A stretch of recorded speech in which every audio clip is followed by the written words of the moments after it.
Diante dos povos manifestou Deus a salvação. Diante dos povos manifestou Deus a salvação. Cantai ao Senhor um cântico novo, pelas maravilhas que Ele operou. A sua mão e o seu santo braço lhe deram a vitória. Diante dos povos manifestou Deus a salvação.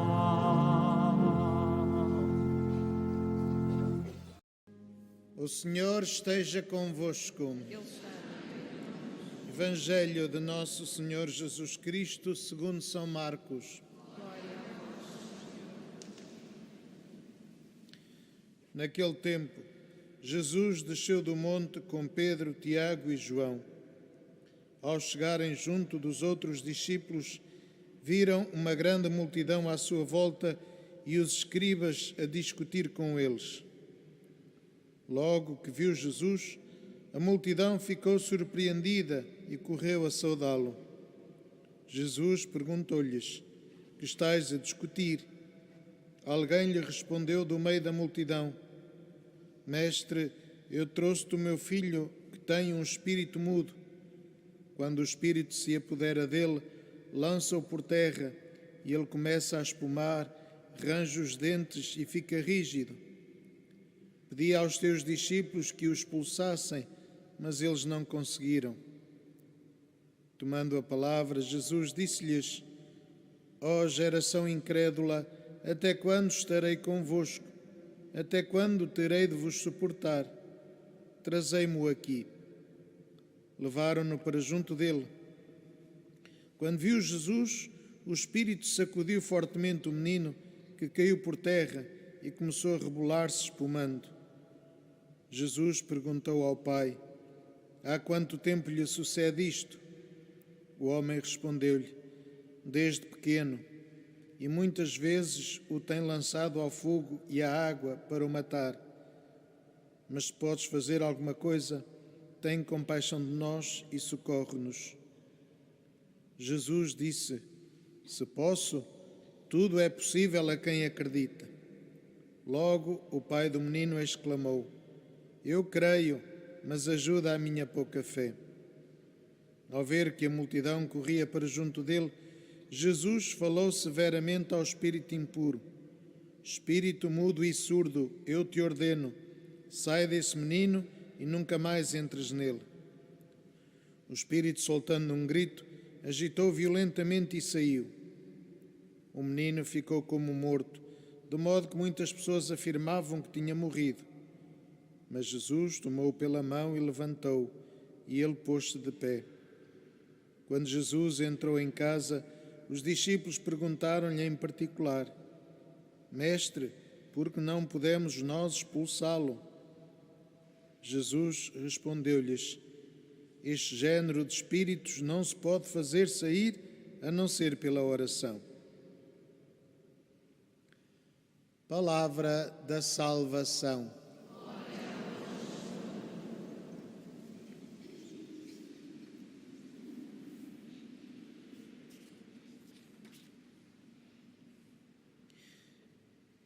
Caríssimos irmãos, começamos hoje a ouvir na primeira leitura o livro do Ben Sirá, que é um conjunto de conselhos que ajudam as pessoas a orientar a sua vida de acordo com a verdadeira sabedoria, que é a sabedoria de Deus, que é a graça de Deus, que nos ilumina a seguir a sua vontade e a seguir o seu caminho. E esta sabedoria leva-nos a olhar para o mundo não apenas com os olhos da carne, não apenas na sua dimensão material, finita, mas que nos leva a olhar o mundo nesta dimensão plena do projeto de Deus, que nos leva a olhar o mundo e a nossa missão como continuadores da obra da criação, como continuadores desta missão de cuidar do mundo, de amar a criação e de ser fiéis ao projeto de Deus, para que todos sejam santos, para que todos sejam felizes. E isto é o fundamento. Vivermos a nossa vida colaborando em Deus para a obra da criação, para que todas as realidades encontrem harmonia com o projeto de Deus, com o objetivo que Deus tinha quando realizou a criação, para que o amor não ficasse encerrado em si próprio, mas fosse de facto fonte de vida, fonte de desenvolvimento, fonte de alegria, de beleza, de glória. Este canto de louvor que cantamos todos os dias na missa, de louvor ao Senhor, por Ele, pela sua existência e pela sua criação. E por isso, ao lermos este Evangelho em que Jesus cura este menino vítima de uma doença que naquela altura não se sabia que era doença.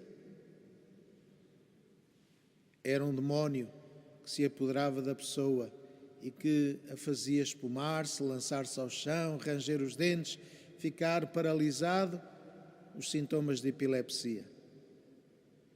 Mas o mais importante não é de facto sabermos se este menino era possuído pelo demónio, era possuído por Satanás, era apenas doente.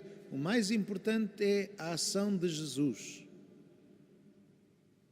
a ação salvadora de Jesus. Jesus veio para nos salvar de muitas maneiras. Mas a salvação que Deus nos traz é, em primeiro lugar, descobrirmos a nossa condição de filhos de Deus.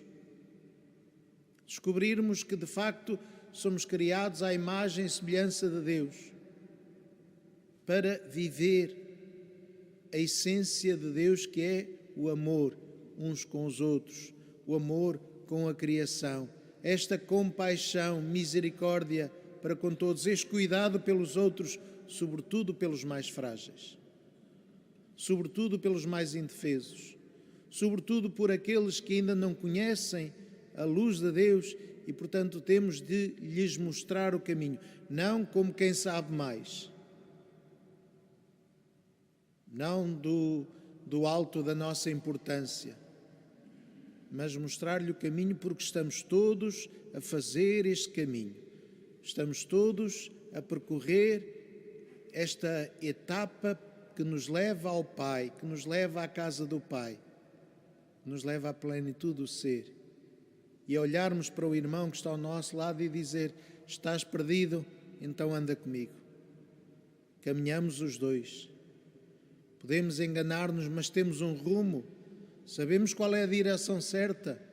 Sabemos que Deus, em Cristo, que morreu e ressuscitou por nós, é de facto o guia da nossa vida. E é isto que acontece com Jesus. Jesus estava no Tabor, em que se transfigurou, manifestando a sua glória a Pedro, a Tiago e a João.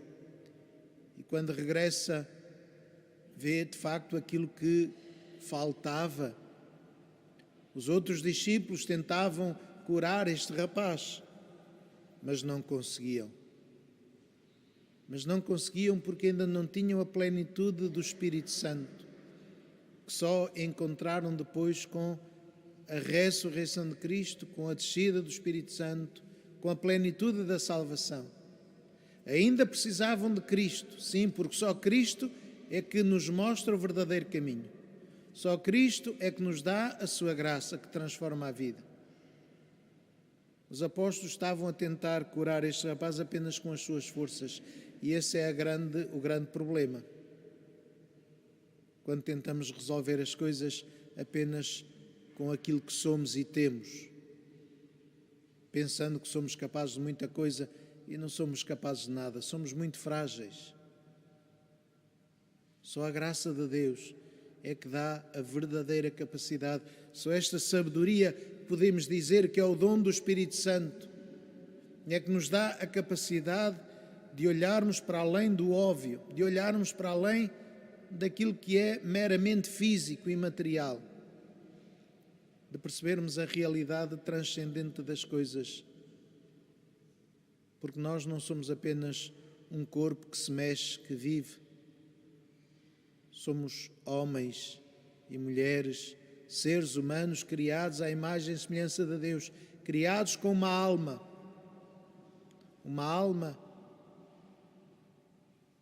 que tem a inteligência e a vontade, que pode discernir o caminho, iluminada pela graça de Deus, iluminada pela sua palavra, e pode de facto fazer escolhas difíceis, escolhas que obrigam sacrifícios, escolhas que levam a perder alguma coisa pessoal para ganhar outra coisa maior fora de mim. Porque não posso pensar apenas em mim, não posso salvar-me apenas a mim. E é isto que Jesus Cristo nos ensinou com a sua morte na cruz. E esta capacidade de olharmos para longe, de olharmos para mais o fundo, de olharmos para o alto, é-nos dada pela oração. É-nos dada quando abrimos o nosso coração a Deus. Quando reconhecemos a nossa fragilidade, a nossa pequenez, a nossa miséria e lhe dizemos: Senhor, ajuda-me, eu preciso de Ti. Quando procuramos orientar a nossa vida pelos critérios do Evangelho de Jesus Cristo, quando procuramos de facto que entre o projeto de Deus e o nosso projeto pessoal haja harmonia, acordo. Mas para isso precisamos nos abrir à graça. Não confiar só em nós, na nossa força, no nosso valor intelectual, nos nossos conhecimentos, nos nossos estudos, mas mediar isso com a graça de Deus e dar dimensão e profundidade com a vida espiritual, com a vida da santidade. Então, nesta Eucaristia, peçamos ao Senhor que nos ajude a ir mais fundo, mais longe, para que possamos descobrir em Deus a força para a nossa vida.